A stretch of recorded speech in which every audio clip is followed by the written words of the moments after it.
My name is Elias Thorne.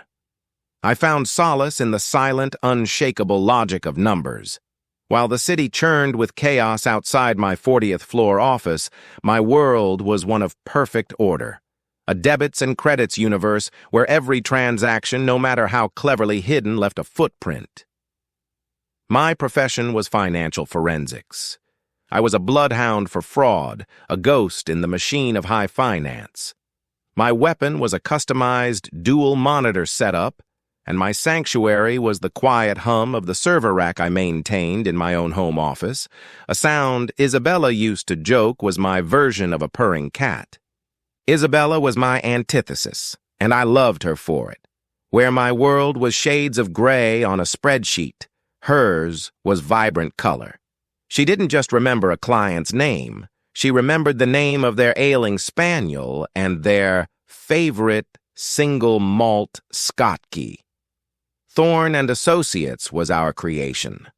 I was the brilliant, reclusive architect building intricate traps for financial predators. She was the dazzling diplomat who lured them into the courtyard, making them feel safe before I sprung the lock. Our penthouse smelled of her jasmine perfume and the rich espresso she always brought me during late nights. She was the human heart to my analytical mind. Our crown jewel was the Blackwood account, a century-old, old money dynasty with a conglomerate so vast it was a shadow economy of its own. For years, I was their silent guardian. The man who ensured the family vault was not just full, but impeccably clean. Their son, Julian Blackwood, was a frequent, unthreatening presence. He had the polished charm of inherited wealth and the ambition of a well-fed cat. He'd lounge in our living room, complimenting Isabella's taste in art, his eyes glazing over when I mentioned algorithmic tracing. I saw him as a triviality. The shift was glacial, masked in the fabric of our success. Isabella's strategy sessions with Julian became longer. She started using his phrases, leveraging synergies, monetizing our IP. She bought a new wardrobe, sharper, more expensive.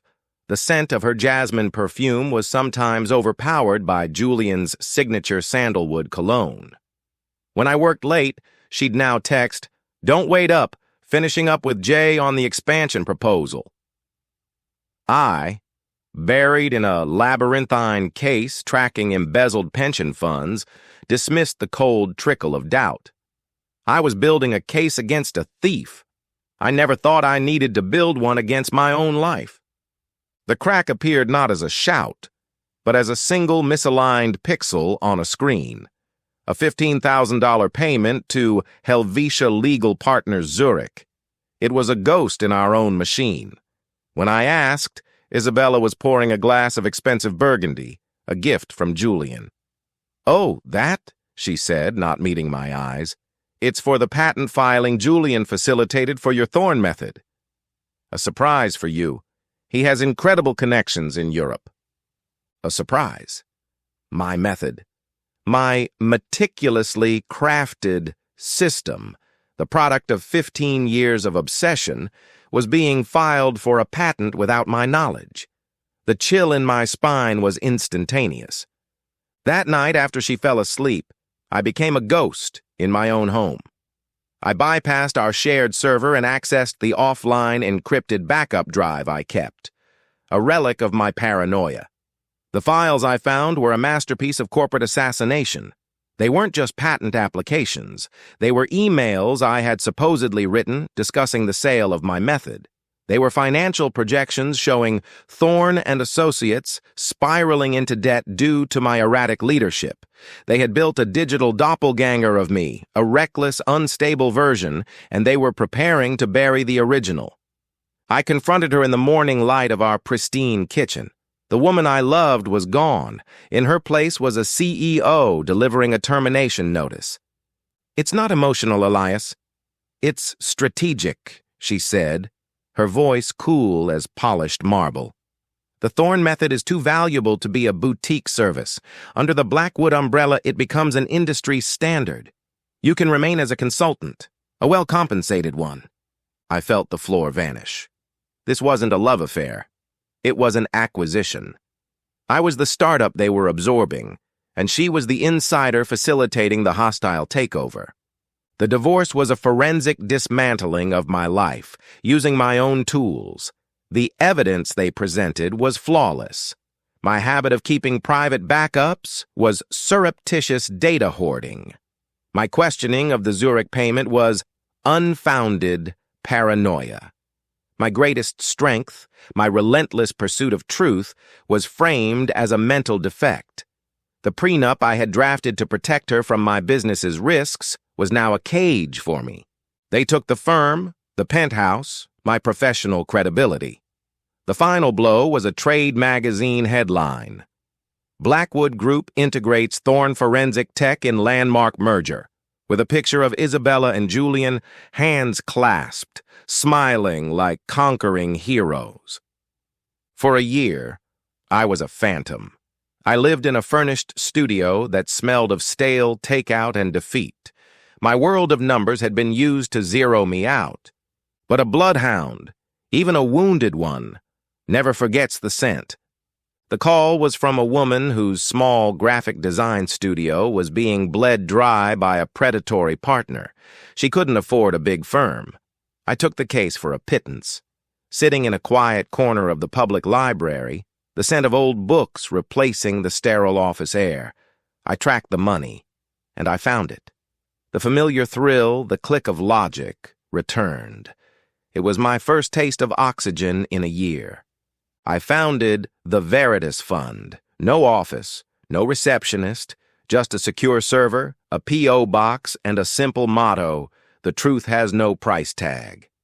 I took the cases the Blackwoods of the world wouldn't touch. I helped a grandmother recover her life savings from a phishing scam. I untangled the finances of a community theater from a crooked director. Then, the file arrived. Encrypted, anonymous. From a junior accountant inside the Blackwood conglomerate, a young man with a conscience who had seen my old work and knew the new stuff, lacked its soul. It was a data stream, a tiny, elegant trickle of funds being diverted from the corporate executive pension fund. The technique was sophisticated, a ghost moving through walls. It was my technique, the Thorn method. But the digital signature, the subtle fingerprints in the code, weren't mine. They were Julian's. He was using the sword he had stolen to loot his own family's castle, funding his and Isabella's new life of private jets and Swiss chalets. Karma, I discovered, is the universe's ultimate auditor. I didn't send the file to the press. I didn't seek public vengeance. I compiled a perfect, unassailable forensic report. A piece of art, really, and I sent it by registered mail to one person, Alistair Blackwood, the family patriarch. The collapse was silent, total, and brutal. Julian was disinherited and indicted for embezzlement. To save the core empire, Blackwood severed the forensic division completely, letting it implode. The prenup, that had once shielded Isabella, now meant her fortune, tied entirely to the joint venture with Julian, vanished into thin air. The strategic asset had become a toxic liability. She found me at the library, my new office. The designer clothes were gone, replaced by off-the-rack anxiety. The sandalwood cologne was gone. She looked small. "Elias," she whispered, her voice cracking. "He played me. He ruined us. You were right about everything." I looked at her, standing amidst the stacks of silent, truthful stories. My victory wasn't in her downfall, but in the quiet integrity of the work on my screen. It was in the Veritas Fund ledger, now steadily in the black, built on gratitude and truth. I didn't offer her a coffee. I didn't offer her a way back. "I know I was right, Isabella," I said, my voice as calm as a balanced equation. "The numbers always tell the truth. You just invested in the wrong ones." I turned back to my screen, to the clean, honest work of making the numbers speak. They had won the divorce battle in a spectacular courtroom drama. but they lost the war in the silent, meticulous lines of a ledger they were too greedy to ever truly understand.